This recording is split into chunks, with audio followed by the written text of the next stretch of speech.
Rendez-vous éco avec Édouard Damido. Il est le dirigeant d'Alliance Distribution Dijon, société qui est en charge de la distribution des titres payants nationaux auprès de 230 points de vente chaque jour en Côte d'Or. Il nous présentera la situation de la presse payante dans le département, mais aussi à l'heure de la sortie du nouveau numéro de Charlie Hebdo aujourd'hui. Il reviendra donc sur ces dernières semaines qui ont été particulièrement chargées pour sa société. C'est une émission à retrouver tous les mercredis sur nos ondes, mais aussi sur le site d'info en temps réel, gazetteinfo.fr.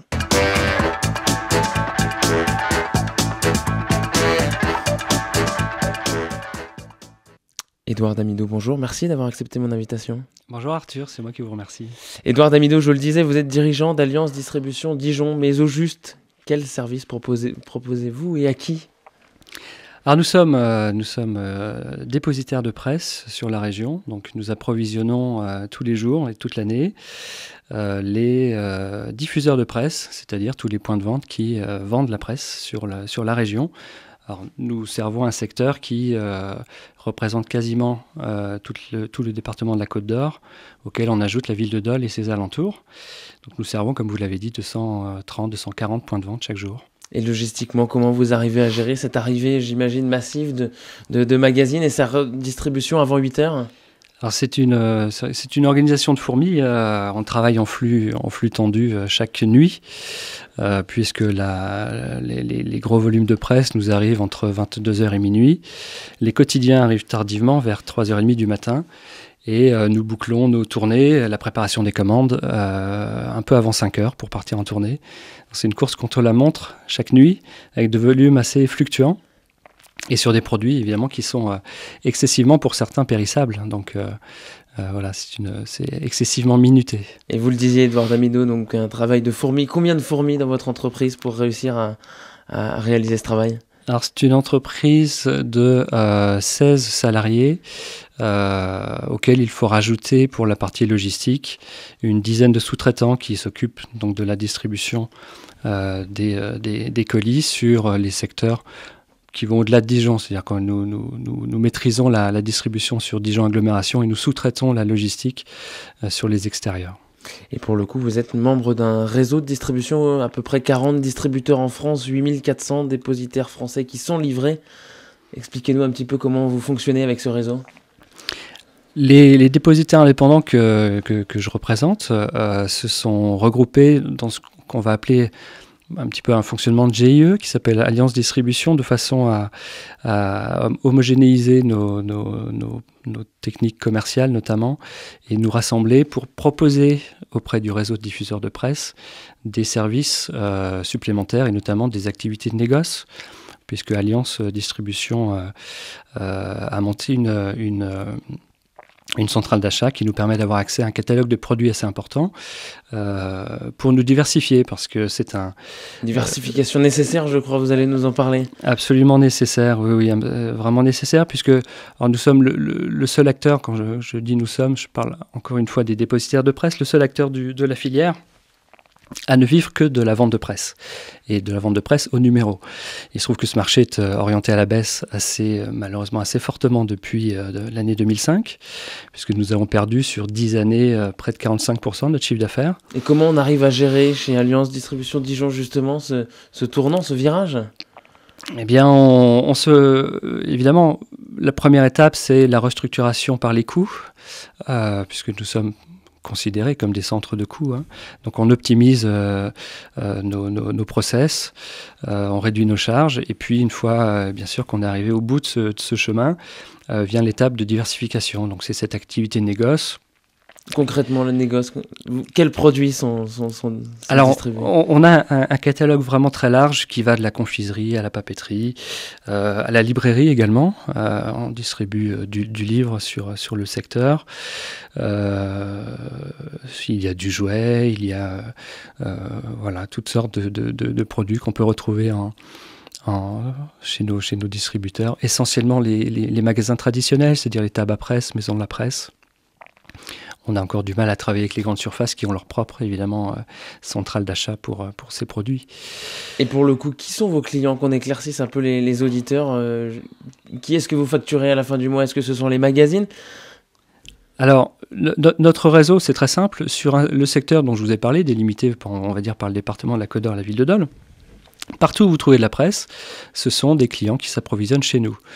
Nous avons sur le secteur, chaque dépositaire un secteur géographique qui lui est attribué. Alors c'est assez confortable, en même temps, c'est ce qui permet au système de distribution de limiter et de réduire les coûts au maximum. Et nos clients, eh bien voilà, ce sont donc tous ceux auprès desquels vous pouvez acheter de la presse.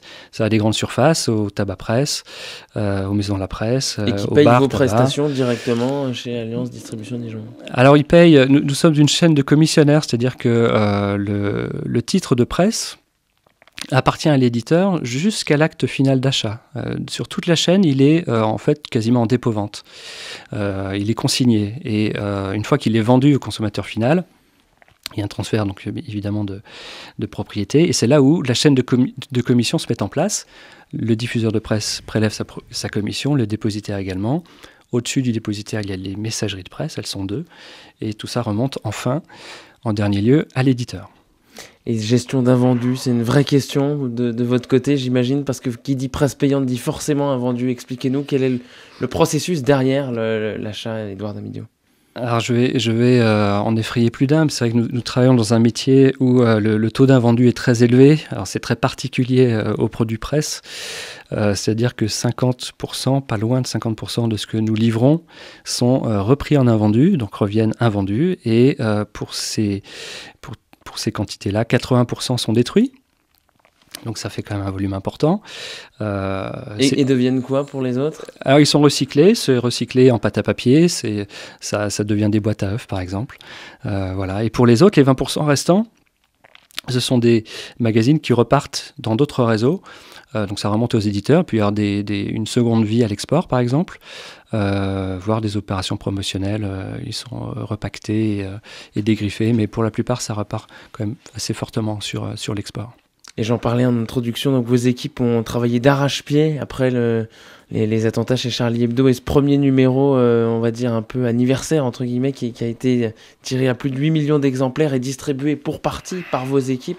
Comment vous avez su gérer et pu gérer ce dossier? On a tout géré, évidemment, encore une fois, dans l'urgence, encore plus quand il s'agit comme ça d'un événement tout à fait exceptionnel. Le seul événement un peu marquant je dis pas que le rapprochement est identique, mais pour lesquels nous avions eu des volumes très très importants par rapport à l'habitude, c'était la Coupe du Monde 98, la victoire de la France au Mondial, où on avait vendu de mémoire 1,5 million d'exemplaires de l'équipe. Voilà, donc vous voyez, ça c'était vraiment une des plus fortes ventes. Le phénomène Charlie Hebdo, dans ces moments dramatiques, on est passé de 50 000 exemplaires diffusés en France habituellement à plus de 7 millions. C'est du jamais vu dans l'histoire de la presse. C'est complètement exceptionnel. Avec une équation à résoudre qui était celle aussi de distribuer un bon nombre de numéros à des dépositaires qui avaient l'habitude d'en avoir 3 ou 4 au maximum. Alors ça, nous, on a l'habitude de répartir les exemplaires, donc ça fait partie vraiment de nos missions. La difficulté, c'était surtout pour l'éditeur de s'approvisionner en papier, c'est-à-dire en matière première. C'est pour ça d'ailleurs qu'au fil des distributions qui sont échelonnées sur plusieurs jours, le papier a changé. Il est passé d'un papier un peu mat à un papier brillant. Voilà, ils ont eu beaucoup de mal à trouver du papier. Et puis la communication n'a pas été très bonne au départ, puisque les 7 millions d'exemplaires n'ont pas été distribués. Alors déjà, on parlait au départ de 3 millions, puis augmenté. Mais tout ça a été distribué sur plusieurs jours. Ce qui aurait pu, si l'information avait été plus claire, limiter les encombrements dans les points de vente sur le premier jour. Donc j'en profite pour dire d'ailleurs que le numéro qui est mis en vente ce matin était également distribué, réparti sur plusieurs journées. Et est-ce qu'il y a un effet justement pour ce deuxième numéro? Est-ce que c'était une fois et au final la bulle est retombée, ou est-ce que vous avez aussi le sentiment que ça continue? Alors, nous avons enregistré de la part de nos clients diffuseurs de presse des précommandes, tout de même assez importantes. Donc j'imagine qu'il va y avoir quand même un maintien d'un certain engouement, mais qui va quand même être beaucoup moins marqué évidemment que le premier numéro. Enfin, que l'ancien numéro. Donc c'est très difficile de se projeter. Voilà, Charlie a décidé d'imprimer 2,5 millions d'exemplaires, donc ça donne encore une idée des volumes. on ne le saura évidemment que dans quelques jours. Et il est important aussi de le préciser que la promesse, en tout cas, qui a été celle des distributeurs lors de ce premier numéro après attentat, ça a été de reverser une partie des bénéfices. Une dernière question, expliquez-nous. Oui, c'est vrai que le métier s'est mobilisé naturellement pour soutenir ce journal, puisque le premier million d'exemplaires, je parle que du premier million d'exemplaires qui a été distribué juste après les attentats, a été distribué en remontant intégralement, donc gratuitement, en remontant l'intégrité de la commission à Charlie Hebdo pour soutenir ce journal. Édouard Damido, merci. Vous êtes le dirigeant d'Alliance Distribution Dijon et vous étiez l'invité du rendez-vous Écho. C'est une émission à retrouver dès demain sur le site internet gazetteinfo.fr en vidéo et en podcast sur rcf.fr.